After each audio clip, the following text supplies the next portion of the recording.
If you've ever watched one of my RaceRoom videos and thought I'd love to give that a try, well, now's your chance. For this week only, RaceRoom has removed its paywall, allowing full access to all the content in this sim. That's 60 tracks, 150 plus cars, all for free. Now, this offer runs until this coming Sunday, June the 25th, so there's never been a better opportunity to check out this underrated and underappreciated sim. To get involved, I thought I'd hop back onto the RaceRoom ranked servers for this Mazda MX-5 Cup race at the Sachsenring, and I've only gone and stuck it on the front row. Now, my qualifying time of 1:34.8 is more than 1.5 seconds shy of Siempre Alcorte in pole position, so while we may not be able to hang with him, we should be in contention for a podium here. So what can you expect from RaceRoom? Well, let me show you. We're heading straight to the grid for 15 minutes of Mazda madness. Let's get it on at the Sachsenring. Well, it's very rare we get underway with a clear track in front of us, but we are today in this Mazda MX-5 Cup race. We got a fairly decent launch. They're not as good as the pole position man, Alcorte, but we know we're not going to keep up with him. Instead, we're going to try and hold on to second position. We get a big nudge to the outside through T1 there from Antonio Azores. Azores was third on the grid, so he had the advantage of the inside line, and he poked his nose right up it into T1 there. The contact was quite heavy. It pushed me out really wide, so it cost us one position. Thankfully, it didn't cost us any more. We've got two drivers in particular looking menacing behind, Easy PF and Erg Chavarro. PF in particular looked like he was going to capitalise on me being wide into turn one, but I think he just got tangled up with Chavarro, and that cost them both a bit of speed and helped me hold on to this third position. PF, though, got a much better run through that section. He's carrying extra speed, so I'm going to try a tighter entry to cover off this inside line, or I thought I was going to, but PF has somehow still found a gap to barge his way up the inside, so it looks like PF is going to take the third position now. We drop down to fourth, so we've been a little bit beaten up on this opening lap. Let's hope we don't lose any more positions, because look, in the rearview mirror, Chavarro is swarming all over our rear end as we come down the hill. So once again, we're going to go for the tighter defensive line. This time there's definitely no room to make a pass on the inside, so Chavarro's going wide. He's going to try and carry the extra speed around the outside, but he can't do it. Approaching the final corner to end lap one then. It's a really tricky one here. Just as you get on the gas, you come up over the brow of this hill, and it's so easy to lose the rear. So we're going to cross the line to end lap one in fourth position. That's 2 places drop from where we started on the grid. Chavarro just 0.2 of a second behind. However, he's not close enough to make a move into T1. PF ahead misses the apex while we almost lose the rear. Cold tyres almost cost us there, but thankfully we managed to save it and hold on to this fourth position, for now at least. Right, let's go back and check out a replay of the start to see how we lost these 2 positions. The first one was to Antonio Azores into T1. Now keep your eye on the white Mazda to the inside of me. There's the contact that just nudges me offline and sends me out wide. At this point, there's a big gap on the inside. Thankfully, no other cars sneak through. Well, the gap was considerably smaller a few corners later when PF tried this move up the inside. I thought I'd come at the line off, but I didn't do it well enough, because PF makes his move and takes that third position.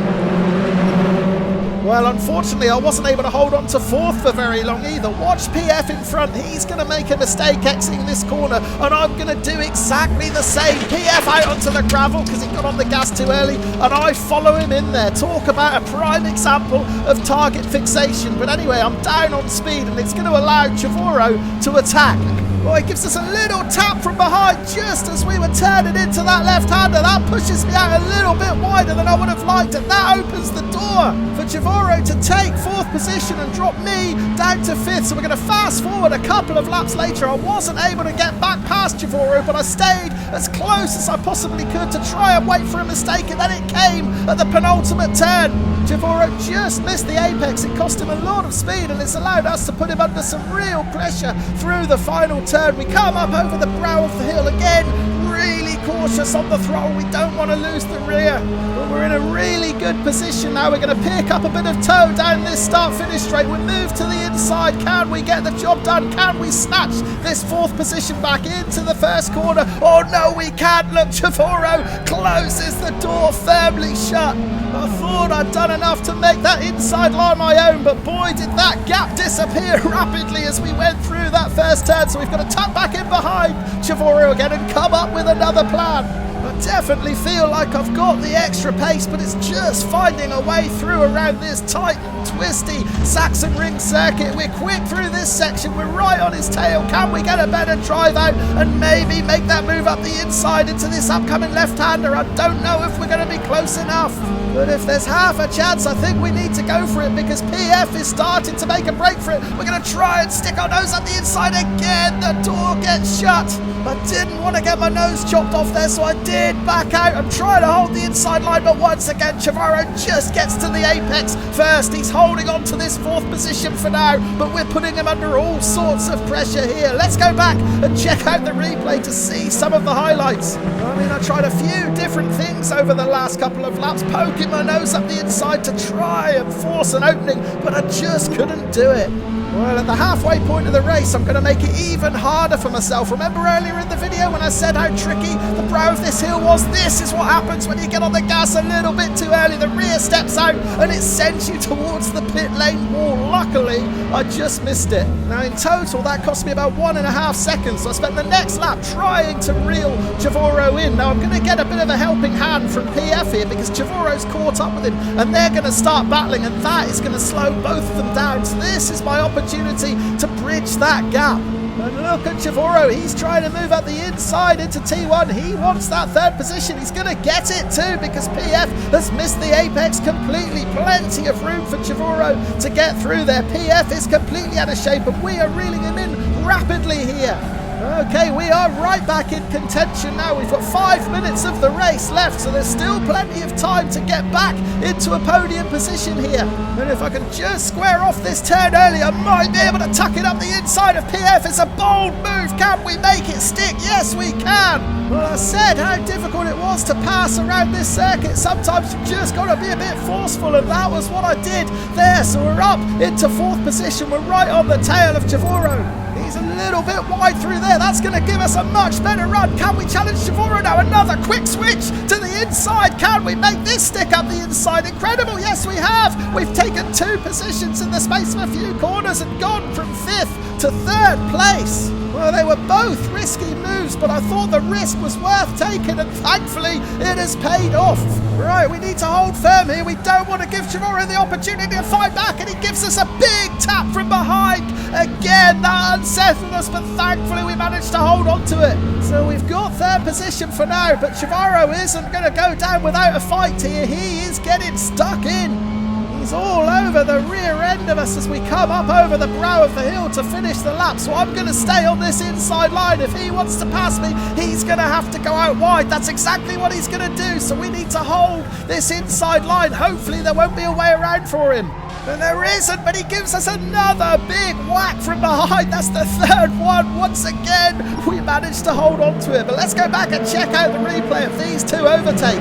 The first one on PF was a really opportunistic move. I tried to dive up the inside, held a really tight line through those 2 left-handers, and we got the job done. And then a couple of corners later, I got a really good run on Chavarro, and then a split-second switch up the inside gets that pass done too. So yeah, we're really starting to find our groove in the final 3rd of this race. So let's return to the live action, and we've started to open up a little bit of a gap on Chavarro now, but we're going to make another mistake to put ourselves under all sorts of unnecessary pressure. We're coming through this left-hander. I just run a bit wide out onto the gravel, so that's going to sap me of all my speed. And look in the rearview mirror, Chavarro says thank you very much. He's right back on our tail again.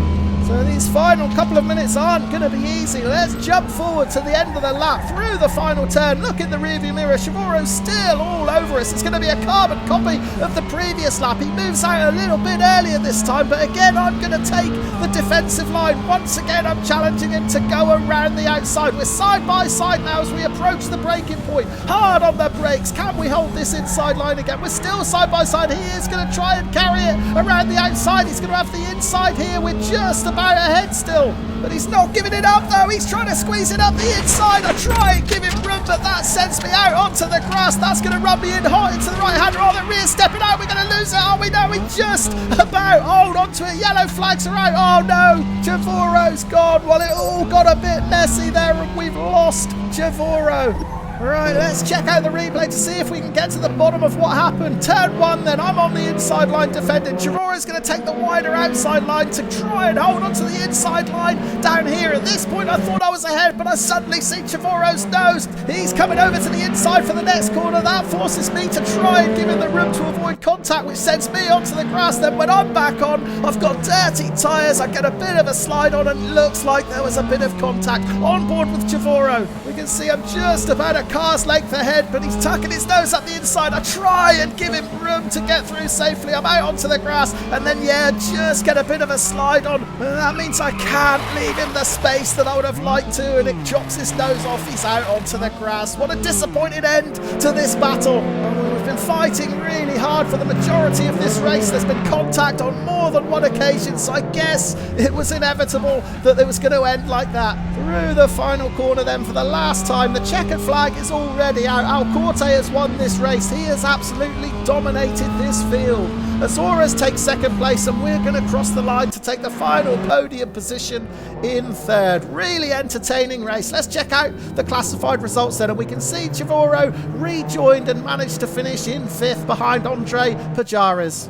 My fastest lap in the race was a 1:34 flat, so I upped my game from qualifying 0.8 of a second faster. Had I not got embroiled in that battle with PF and Chivoro, I may have been able to stick with Azores and challenge for second, but as it is, we ended up in third.